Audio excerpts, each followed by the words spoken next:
Okay. A blank is a letter that is used to represent a quantity whose value may change or vary. Does anyone know what that is? What is it? A variable. Variables are like X or Y or any other letter, but most frequently in algebra you see X and Y. So down here our variables would be N and M and R. A blank is a mathematical phrase that can be made up of variables, numbers, and operations. This word starts with an E and it's in the title. What is it? An expression. So an expression is a mathematical phrase that can be made up of variables, numbers, and operations. An expression is different from an equation because an equation has an equal sign. This is an expression. It doesn't have an equal sign. We just plug numbers in and simplify it. The act of replacing variables with numbers in an expression is called what? It starts with an S. Substitution. We also call this plugging in. So we take our numbers and plug them in for our letters, or we substitute our letters or numbers in. When you substitute numbers in for variables, you must follow the order of operations.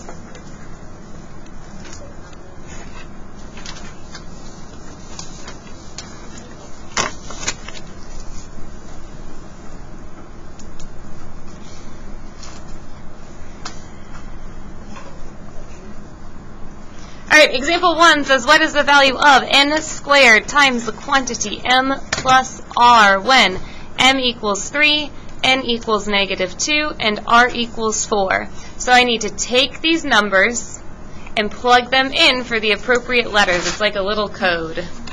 So, n squared, what is n? N is -2. Notice I took this and I plugged it in with parentheses because negatives are where people get confused. So n squared is -2 squared.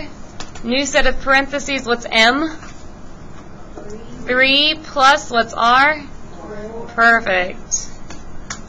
So now, once we plug in some numbers or we substitute some numbers in, this problem looks much more familiar. This is just the order of operations. So grouping symbols first, 3 plus 4. 7.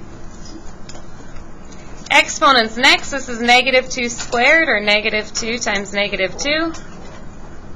And 4 times 7, 28.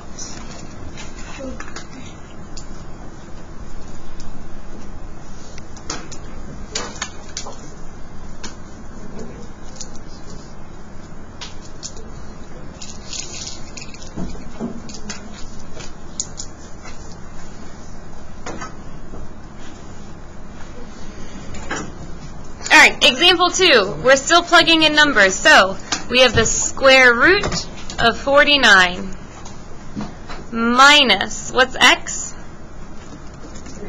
3, so 3 cubed. And what's between the x cubed and the y? What operation?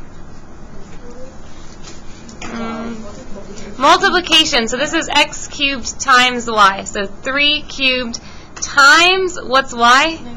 -2. So make sure you're multiplying a -2 and not trying to subtract that. All right, then we have a minus sign. And what's z? -6. So again, I'm going to put that in parentheses because now I see I'm subtracting, like the problem said, and -6, like my variable, is equal to. So now we have all of our numbers plugged in. Grouping symbols first, there are none, so we'll move on to exponents and square roots. We can do those together. The square root of 49 is 7, minus 3 cubed is 27, times -2, minus -6.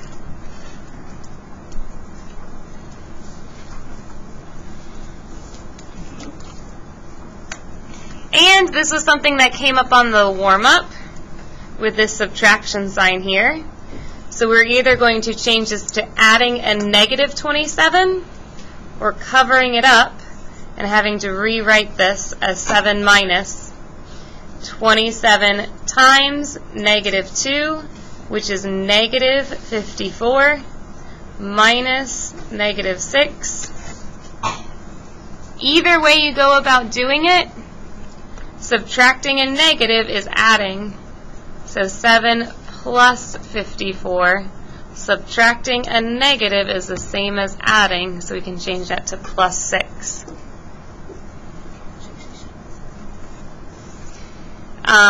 54 plus 6 is 60, plus 7 is 67.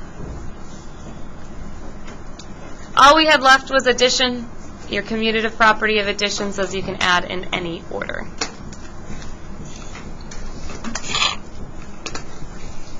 Isn't it 61? 7 plus 54? 61. 61 plus 6, 67. Yeah.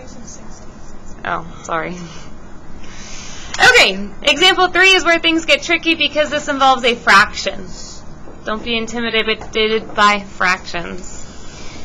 What number are we plugging in for A? Negative 3/4. When we plug this in, we're going to plug it in using parentheses. So 4 times A, which is negative 3/4, squared, plus 3 times A minus 3/2. So there's a lot of fractions there. Sometimes if you use your calculator when dealing with fractions, you'll get the right answer. But sometimes when you use your calculator and you're dealing with fractions, you're going to be trying to round things and you won't get the right answer. So instead of changing things to decimals, we're going to learn how to work with fractions. This negative 3/4 squared is negative 3/4 times negative 3/4. You have a problem like this on your trail where it's cubed, so you'll have to multiply that fraction together 3 times. So this is going to be 4 times negative 3 times negative 3 is 9. 4 times 4 is 16. When we multiply fractions, we multiply straight across. Plus 3 times negative 3/4 minus 3/2.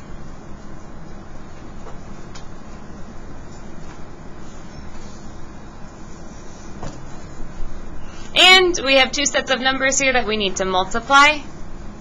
4 times 9 over 16 and 3 times negative 3 over 4. So, 4 over 1 times 9 over 16. When we multiply fractions, we multiply straight across. You always simplify before you multiply. 4 over 1 and 9 over 16 are simplified, but we always check the diagonals too when we're multiplying. 4 over 16 is the same as 1 over 4. So, 1 times 9 is 9. 1 times 4 is 4. So 4 times 9 over 16 is the same as 9/4. This one there's no simplifying involved. 3 over 1 times negative 3 over 4. 3 times negative 3 is negative 9. 1 times 4 is 4.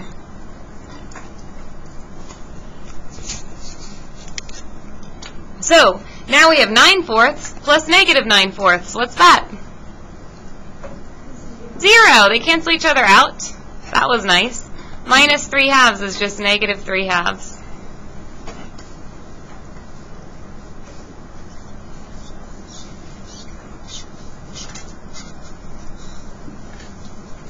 If you did this in your calculator, you probably would have got the right answer, because 9/4 is 2.25 plus negative 2.25. So they still end up canceling. But we should know how to work with fractions, because when we get to our equations, we're going to have a lot of fractions.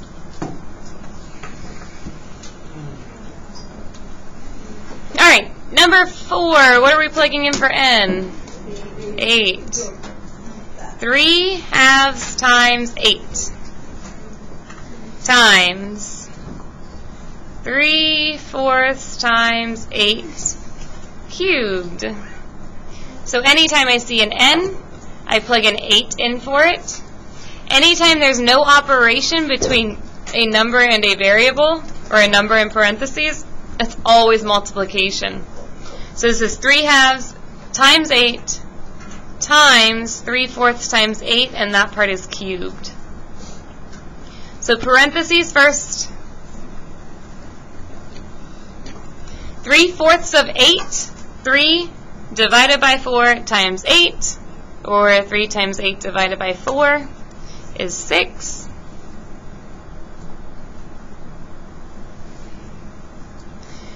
What comes next?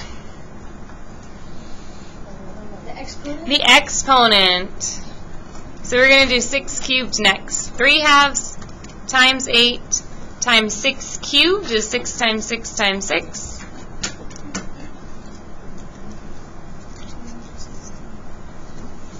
Multiplication and division will work from left to right. So 3 divided by 2 times 8 is 12, times 216 is 2,592. And I realize those are big numbers to multiply, so make sure you use your calculator if you need to. I would not waste my time doing multiplication by hand on that one. If you have access to a calculator, you should use it.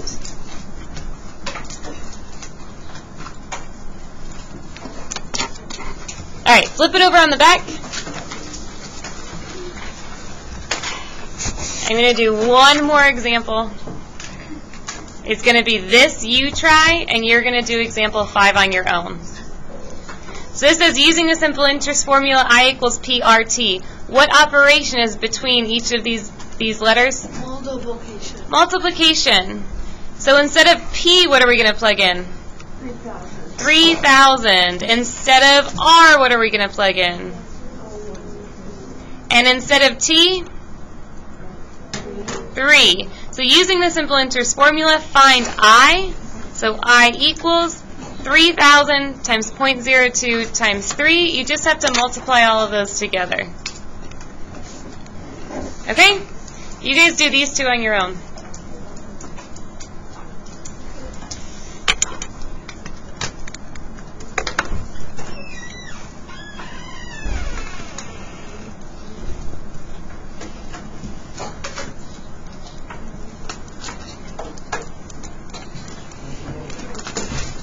And as you guys are working on number 1, pay attention that x is a negative 6. A lot of people get it wrong because they plug in a positive 6. So we do number 1 in example 5.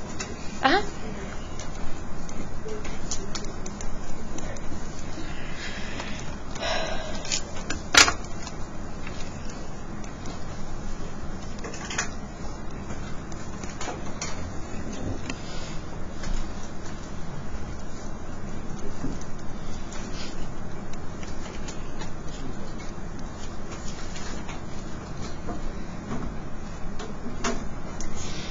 Was that food cards? Did we do that on Friday?